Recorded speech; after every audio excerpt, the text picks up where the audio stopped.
un outil de management très simple à utiliser et pourtant très puissant. Il permet de recueillir l'avis d'un nouveau collaborateur et de l'interroger sur ce qui l'a surpris dans l'entreprise. Les thèmes abordés peuvent être divers, mais on retrouve généralement le process de recrutement, la phase d'intégration et l'organisation générale de l'entreprise. Le rapport d'étonnement prend la forme d'un questionnaire, plus ou moins directif selon votre style de management et de votre apprenti. C'est un outil qui vous aide à écouter ce que votre apprenti a à vous dire. C'est une façon d'engager et de structurer la conversation. Ça vous permet également de prendre du recul par rapport à vos habitudes et de vous améliorer en tant que maître d'apprentissage. Enfin, ce sera une preuve supplémentaire de la considération que vous donnez à son opinion.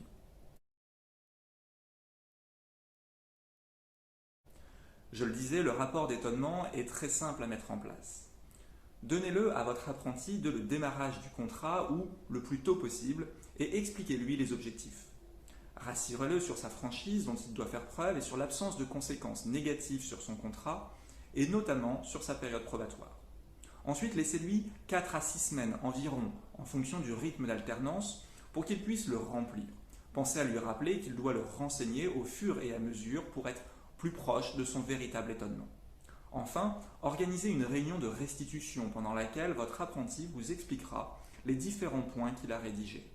Écoutez-le attentivement, laissez-lui le temps de préciser et osez lui poser des questions lorsqu'un point n'est pas clair.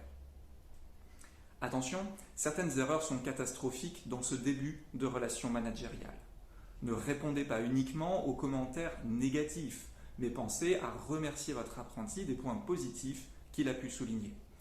Apportez des réponses à l'ensemble de ses interrogations ou de ses demandes, même quand la réponse est non. Il est vital de donner du sens à votre organisation et d'expliquer le pourquoi de vos décisions. Enfin, ne prenez pas personnellement les remarques formulées par votre apprenti s'il a eu le courage de s'exprimer.